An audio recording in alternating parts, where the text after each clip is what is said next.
You're watching Toronto Sports Rush on the Bet Rivers Network.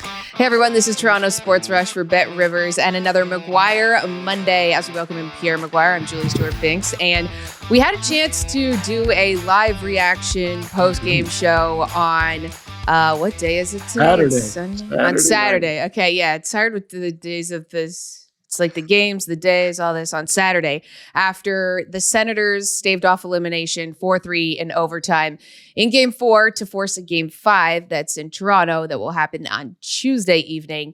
And Pierre, we had our live takes, our live reactions. The dust has settled a bit. There's been a few days since then. Has there been anything that's sort of maybe come to fruition for you that you've thought of or that has come to light that maybe you hadn't thought of in the exact moment when the game ended? No. In fact, everything stayed the same for me, status quo. The one thing I'll say, and this is for diehard Leaf fans, it shows you how important John Tavares is to the power play. You know, they want to do the 5-forward formation. That's great. When Tavares goes down, they substitute a defenseman, obviously Morgan Rielly. So, Julie, I'm watching that 4-minute power play in overtime going, that's about as inept as this power play has been all year long. It really was. It's about as inept as it's been all year long. So they need to get this guy back, and hopefully he will be back. All that being said, there's no time to panic. There's no need to panic. This is a really well-constructed team. And all I would say to those that are doom and gloomers out there, Julie, take a look at the second period and watch the tape of the second period.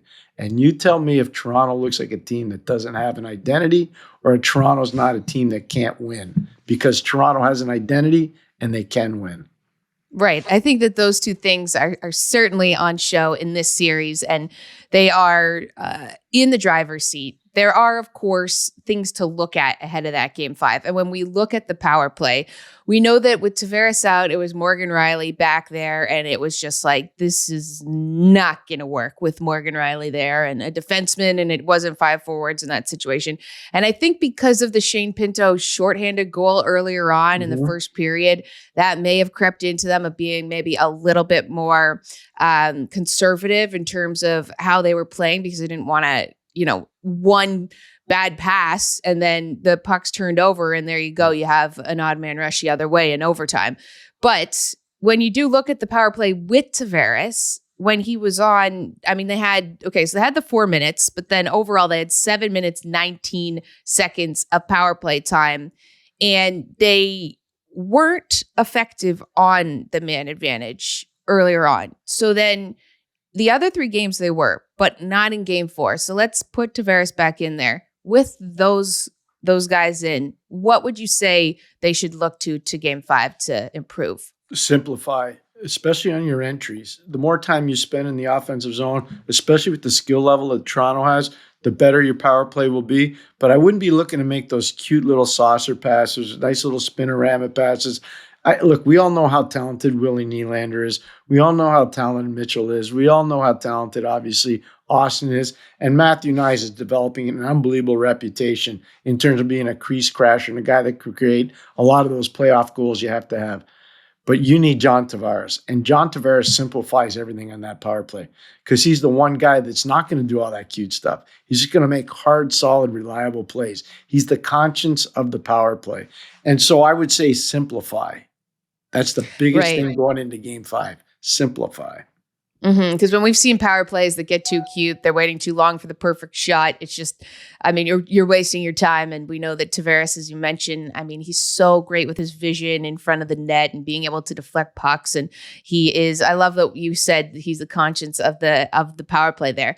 But you mentioned Marner and Matthews. Those guys came under a lot of heat in this game for not showing up on the score sheet. And so they are guys that have historically kind of ghosted later on in some of these games when there is a lot of pressure on them now going into Game 5. And there has been all season on them. And you don't want to go back to the ghosts of the past because everyone in Toronto is already digging them up to sort of talk about, oh, here we go. These guys aren't going to show up again. What do you think these 2 star players could do to maybe reverse their fortunes of how things are going right now? Their coach is going to help them. It's called last change. That's why you play all season to get home ice advantage. So they're not going to be playing against Pinto, Greg, and Amadio. They're going to get probably a steady diet of Brady Tkachuk, a steady diet of Claude Giroux, and a steady diet of Stützle because they're going to get last change. And Toronto going power on power is better for Toronto than it is for Ottawa. So, especially with the way Austin's played defensively. So I know fans are upset because they weren't on the score sheet. The other guys, people need to understand this. Like, the other guys get paid too. It's not just like Toronto's the only pro team playing. The other team gets paid too, and they're pretty good. So I like the fact that Ottawa utilized last change. I give Travis Green a lot of credit. But now I know that Craig Berube, and I've watched him coach a lot of games and broadcast a ton of the games that he's coached. The biggest games he's ever coached, I broadcast. Craig Berube's going to figure out that he has last change, and those guys get more room to work. And I think that'll be a problem for the Ottawa Senators in Game 5. Right. And that's definitely an extremely great answer to just point to in terms of them being able to get their production going. Looking down the lineup in the bottom 6, Bobby McMann, someone that we've talked about all season as being effective, and he had been in the top 2 lines earlier on in the year, but he's only had 1 assist during the postseason so far, and he had 20 goals in the regular season. Where do you think maybe he fits in that he can be more effective? More physical on the forecheck. Now, I started to see in Game 4, Julie, a little bit more of that. He was more pugnacious. He was tracking the puck better on the back check. I thought he was really diligent in terms of his trying to establish body presence on the forecheck, which is really good. Bobby was moving his feet, I thought, on Saturday night. Obviously, the points haven't been coming. But when you're playing deeper in the lineup, it's really important, if you're not getting points, to generate enthusiasm. And I think he was doing a lot of that on Saturday night. Now, he's got to carry that forward, obviously. That's the one thing. I'll use Max Domi as an example because I love the way you phrase the question. So he hasn't been getting points even though he had 20 goals this season, talking about McMann. Look at Max Domi. Max Domi wasn't getting a lot of points, but Max Domi was influencing outcomes of games with back checks, with fights, with physical contact, with forechecking, with being versatile, playing on the right wing, playing on the left wing, playing at center. So there are different ways guys can affect the lineup. And I think that's what Bobby McMann is figuring it out right now. Right, because you try to figure out, also too, with Max Pacioretty, and we know that David Kampf, Nick Robertson are also guys that aren't in the lineup but could be. Would you go with Pacioretty again, or would you make an adjustment? I'm so glad you asked that. I was thinking about that today. I was on a plane early this morning, and I just arrived at my location. And I was thinking about that on the plane ride. It was about a 3-hour plane ride. And I said, you know what? I would think about, because I have last change, I think about putting Nick Robertson back in the lineup, so some supplemental offense from the depth guys, and taking Max out. That's not a knock on Maxey. It's just that he hasn't played a lot. And you can see there's offensive rust on the wheel. There are for him. It's very apparent. But he's a bigger body who can skate. Robertson's a smaller body who can skate and can produce offense. So, and when you get last change, we were talking about before for the top guys, Julie, I wouldn't be afraid to get Nick Robertson back in the lineup. We'll see whether they do it or not, but that was one of the things I was thinking about. Right. I could see that too. I could see them. Especially after sort of how things were going last game and how Robertson is kind of, he's shown flashes of being hot and being cold, but I think just having him back in could jumpstart a bit of the lineup that has been needing to have a little bit more offense. That's for sure. Okay. So before I get into goalie talk, which has also been a hot topic in the Toronto sports scene. I was just telling Pierre that I've been listening to a lot of Leafs podcasts just in and around the Toronto area that are all very negative. There's a negativity bias towards Leafs based on history and based on, if you've touched the stove before and been burned, you don't want to touch it again. But here on Toronto Sports Rush, this is our first year but we have a lot of experience, and we certainly feel a little bit different about the Leafs. And they're healthy. Mm-hmm. They're going into Game 5 at home with a 3-1 series lead. This is something that they can do in front of their fans, close it out, give Maple Leaf Square a huge, huge celebration in front of their fans. But Pierre, they have to start the game on time. Coming back from being down 2-0 against the Sens the other night was not ideal. How do you tell a team when they know they need to have a fast start to actually do it? I think with the extra day off, it's going to help Toronto, especially going home. I hope most of the guys haven't been paying attention to talk radio or those podcasts you're talking about. They aren't. I heard they're like told not, like they're not Yeah, allowed yeah. to at all. I would tell. Listen, I went through this when I was coaching in Pittsburgh. We back-to-back cups, and even though we were pretty successful, there was still a lot of negativity, and that was in the infancy days of talk radio, and there was no internet then, so it's kind of weird where we're at now. All I would say is this: I'd say that if they're not paying attention and they're together as a group, and I believe they are together as a group, I really do. I don't see starting on time being an issue for them. I think they know what they need to accomplish. They need to take the next step. And the way to take the next step, and to your point, Julie, which is I think is spot on, it starts with coming and starting on time. It really does. Mhm. And I don't think you really have to beat them over the head with that. I think the guys know that. Right, setting the tone, knowing that they are in the driver's seat. I think sometimes a little bit of adversity is good, especially if you're looking to go long in this playoff run, so that, you know, when you do get to the second round, if you do, and things don't go completely haywire, but, you know, we've certainly seen that happen in the past before, but that if you do meet adversity in the playoffs, that you know how to come back after something has happened. I think there's everything, as I've said this before, but in life, everything is a gift and opportunity if you use it and you learn from it in some way. And I would be curious, Pierre, for you, there's a lot of talk about Anthony Stolarz and the fact that he didn't see a lot of shots. I mean, Ottawa had more scoring chances, but they didn't put as much on him. And I think he's been under pressure for the Brady Tkachuk goal too, as well. How do you think that maybe Craig Berube handles the goaltender situation? You're going to say, big boy, you got the ball, run with it. I know Joseph Wall's a big guy, but I think Stolarz is his guy and he's going to run him. And you got the extra day off too. So we'll see where they make a goalie change. I think that would almost illustrate to the team that it's a panic mode. He's letting the other guys off the hook. I don't think he's going to do that. And for those that are questioning the Brady Tkachuk goal, that's through a screen, off the rush, and that is pinpoint laser accuracy on the shot. That's launched with major velocity. 25 years ago, before these carbon fiber sticks, that's not a goal. I'm telling you right now, that's not getting in the net. But with the new sticks and the strength of these players now, that's a heck of a shot. You know, it's interesting you talk about adversity and how you always have to slay the dragon over the course of a run to the Stanley Cup final and maybe even winning the Cup.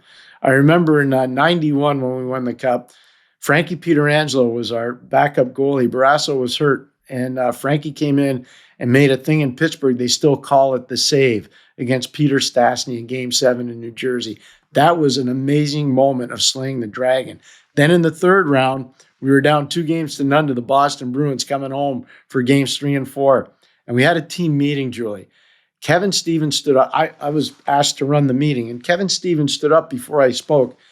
And he said, guy, and you know, Kevin's big and burly. He gets up and he goes, guys, I'm really embarrassed. I'm from Brockton, Massachusetts. I went to Boston College. I'm everything Boston, but I'm proud to be a Penguin. And I let you guys down. I played terrible in Boston, and I'm ashamed. I'm not making this up. Like, this is right in the meeting. So then Joey Mullen, who was an All-American at Boston College, but grew up in Chelsea in New York, he says, well, I didn't grow up in Boston, but I went to Boston College, and I had a pretty good career there, and I won the Stanley Cup in 1989. And Kevin, you don't have to say that. I feel like I let the team down. All of a sudden, wow, our whole team's like, I made this mistake. I made that. And everybody's like, okay, we're all supporting one another. We ended up coming back and winning 4 straight games against Boston. Wow. But it all started with Kevin. And so we had to slay the dragon in 91. And so it's to your point about experience. We did it in the first round. We didn't have a problem with Washington in the second round. But in the third round, we had to revert back to what we had to do in the first round. And the very next year, Julie, when we won the Cup again, we were down 3-1 to Washington in the first round. So in the first round, we had to slay the dragon. And you can go look this up. And this is for all the fans out there. And I'm sorry for being long-winded because I want to play off I love it. I want to play off my partner's excellent point because she's spot on this. We were down 3-1 to Washington, and Scotty Bowman says, we have to change everything. So we did. And instead of the coaches running the meeting, we brought Mario Lemieux to Scotty's suite, And Scotty and the coaches, we showed Mario what we were going to do. Mario ran the team meeting the next day. The plan went in place. We never lost another game to Washington. We came back and won in Game 7 in Washington. And here's the best part of the story. You can look this up too. In 1992, the Pittsburgh Penguins won 11 straight games to win the Stanley Cup. That had never been done before. It's never been done since. And I don't believe it'll ever get broken. Could you imagine winning 11 straight games in the regular season? That hardly happens. We did it in the playoffs. Wow. I mean, it points to the accountability of the team. And when you mentioned all those guys standing up too and saying what things they needed to work on and communication, right? Top to bottom, we've seen teams this year implode that didn't have that kind of communication. But as you mentioned, teams that are able to get through that adversity and use it to their advantage, and then go on these kinds of runs, because then they can look back and say, hey, look, we've done it before, as you had mentioned, that the different situations they'd been in. When you look at the lineup, I know a lot of people have been sort of discussing if the Leafs should make any kind of lineup changes based on what we saw in okay, also just 5 minutes ago, I just looked this up on my phone right now, but I guess Joseph Wollman's practice today, which is Monday, because he's, quote, under the weather, per Craig Berube. So that looks like Stolarz probably still going to be the number one guy. That was an easy decision. Yeah. But you know what, Julie? I love what you said before, because I think it's true. There will be a question by a lot of the fans, but I don't think you would take Stolarz out based on performance. And I think if you did take him out, I think it would rattle the team. Yeah, I think it would be giving the team a free pass, and they don't deserve a free pass. Yeah, it would definitely signal that something is that, we think that, like, we need to, I don't know, we need to change something. Like, this is not good. Stolarz, like, we can't trust him necessarily, or he's the problem. What if, though, hypothetically, okay, wait, I want to get back to my other question, but the lineup change, like any lineup changes within the forwards. Okay, so last game we see, or likely lines, right? Like Nyes, Matthews, Marner, Holmberg, Tavares, Nylander, McMann, Domi, Pacioretty. We mentioned before Robertson, you think, for Pacioretty, and then Lorentz. I would think about that. Yes, I would. Yeah, Lorentz, Lawton, Yarncroke. Any other within that, other than sort of maybe the Robertson for Max Pacioretty? Would you think that they might adjust? That'd be the only one I think they do. Unless they decided to put Domi up on the left side with Tavares and Nylander looking for a little bit more physicality, and then move Holmberg down to the 3-hole or maybe even the 4-hole, and maybe move Lawton up. But I think the lineup's pretty good. The one thing, and we talked about this a couple weeks ago going in, Julie, the versatility that Craig Berube has with some of his players is really important. And I think he's not afraid to utilize that versatility. Domi's a good example. Holmberg's a good example. Lawton has played center and left wing for Toronto. I mean, there's a lot of versatility in that lineup. Okay. All right. So we know that the versatility's there. There's options there. Now, when you think about the fact, I just want to touch on something that we had talked about with John Tavares obviously being a big part of this offense, being a big part of this power play.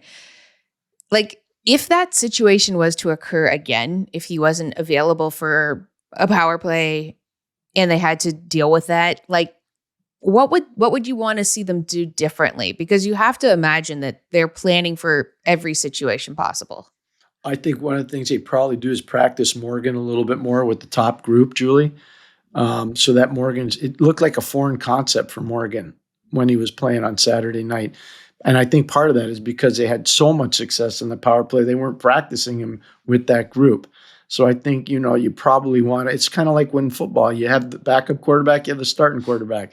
Sometimes the backup quarterback's got to get reps with the big team so that he's ready in case of an injury. And I would say it wouldn't surprise me if they tried to do that and gain more reps in practice with the top group. Right.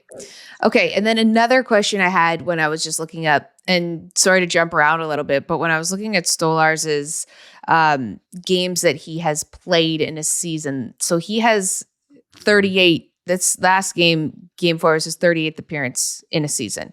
The most he's ever played was 39 when he was with the San Diego Gulls in AHL 5 years ago. So he's getting up there to the point where and then earlier on in his career, he played more, but like at the pro level. How does a goalie maybe adjust to having that kind of workload? Does it impact them at all? Or is there something that you do need to kind of adjust as you keep going? Oh, I think you need to adjust as you keep going. You always have to make yourself relevant. But here's the one thing that helps him. Last year, he was part of a group that went to the Stanley Cup final and they won. He learned a lot about what it takes to win and how you have to prepare and how you have to take care of yourself. And I know Sergei Bobrovsky's a rival now, but I think Sergei Bobrovsky helped him a lot in terms of learning the position, understanding the difference between rest and working out hard, and also the work to rest ratio that you have to have if you're going to be that guy.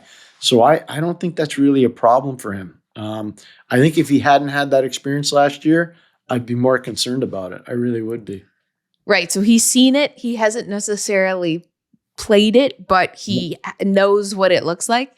And if they're able to close out this series on Tuesday, and depending how far Tampa and Florida goes and how much they beat each other up and sort of what the injuries are that have already come out of this and that could potentially still go, they're going to have some time off. Again, this is under the premise that if they do close out this series at home, which we think they would based on, all the factors that we've talked about all year, really, at this point. But then what do you think they're watching for when they're watching the Battle of Florida, thinking that they could be playing either one of these teams? The coaches won't even be watching it. It's the pre-scouts. The scouts will be out there doing it. They'll never come into their discussions at all. They're focusing in on Ottawa. I've been through this so many times. Your scouting staff, you got to trust those guys. They're out compiling information. They're getting ready to prepare a report for whomever wins. And you just worry about taking care of your team and getting to the next round. Once that's done, they'll sit down, they'll do a debrief, and they'll get ready for whomever, whether it's Tampa or Florida wins. But if you were to ask me, one of the things I'm seeing, Florida's still turning every game into a street fight. And I will tell you right now, it's easier said than done. If you allow Nikita Kucherov and Jake Gensel to run the game for Tampa, you're in trouble. You're in trouble. Like, you got to pound those guys into submission. And if you don't, they got a legitimate chance to beat you. One of the biggest additions they've made in Tampa wasn't just Jake Gensel. It was getting Ryan McDonagh back. The leadership and the composure that he presents to that team night in and night out is unbelievable and doesn't get nearly enough respect around the league. Not nearly enough. I think so many people even forget that he's still playing on there because they just, as you mentioned, like can't get no respect. But would the players and coaches still watch the games when they're going on if it's on an off day? Yes, 100%. They'll be watching. Some guys have to divorce themselves from it, but usually most guys are addicted because they want to see what's going on. Some guys will just say, no, I'm going to watch a movie with my wife or my significant other. It doesn't matter. But coaches will watch. They won't prejudge anything because they trust their scouts. They better trust their scouts. And then once their series is over, hopefully in a positive way for them, then they sit down in the tape room and they go over what the scouting staff has supplied them with.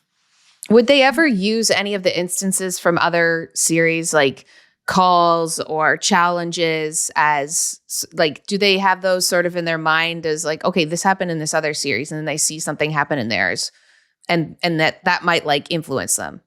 What a relevant point, and so well said. And the answer is yes. Yes. That's a big part of this thing. And especially now, when I was doing it, we didn't have computers. So you're doing tapes reel to reel, and you had to watch a lot, and you had to track time codes and everything else.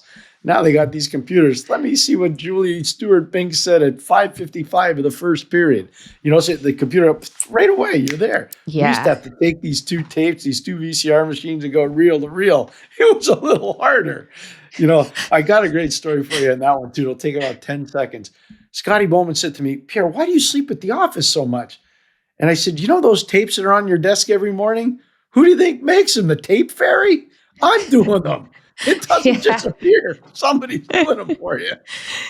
Oh my gosh. It is wild to think back at those times. I mean, I just as an aside, I used to compile video for Hockey Night in Canada of prospects from like OHL games by doing the tape to tape, putting it on a VHS, which I'm also dating myself to there, where those were for features and different things like that. But in the moment, I mean, you're trying to get it for like the next game or for, I mean, how they do it now and how quickly the video coaches can spot stuff or tell them to challenge or not challenge is, I mean, they are very skilled at finding and watching and deciding, and because obviously a lot's on the line with a lot of these calls. But so there's so much more to the game that we don't even really see or talk about it as much. But video coaches and people and video scouts and everyone that puts together all of the information is very well needed and usually underappreciated. Yeah. Okay, so Pierre, let's we haven't done this before, but curious about Game 5 prediction and maybe who you think could be a star for them. I think Toronto will win Game 5 in Toronto. I think Mitchell Marner will be the star of the game. I just think Mitchell will elevate beyond belief in Game 5. I think he's heard probably what the fans were saying from Saturday night. Austin probably heard what they said, and they're tired. They don't want to hear that stuff anymore. They're going to go out and play. The chemistry they have between one another is frightening to watch. It really is. But I would just say I think Mitchell will elevate. This is not a knock on Ottawa. A lot of those young players that are there, I played a role in some of them being there, and I'm proud of that. And I really respect those young men a lot. And I respect what new ownership is doing in Ottawa. And their future is amazingly bright, but I just don't know if it's their time right now. I think it's more the time for Toronto, and just because of what they've gone through. They've been tested by fire. And I think now they're ready. I think now they're ready to elevate. I really do. Yeah, you make a great point there. Both two very good teams, but one of them is in a different cycle than the other in terms of getting to the next level, and that is the Toronto Maple Leafs, who are battle-tested and look to close out their series Game 5 against the Ottawa Senators on Tuesday night in Toronto. Thank you, Pierre, for joining us on your show, McGuire Mondays. This has been Toronto Sports Rush, and we will see you guys and see if Toronto is able to close out this series in 5 on Tuesday. Thanks for watching Toronto Sports Rush on the Bet Rivers Network.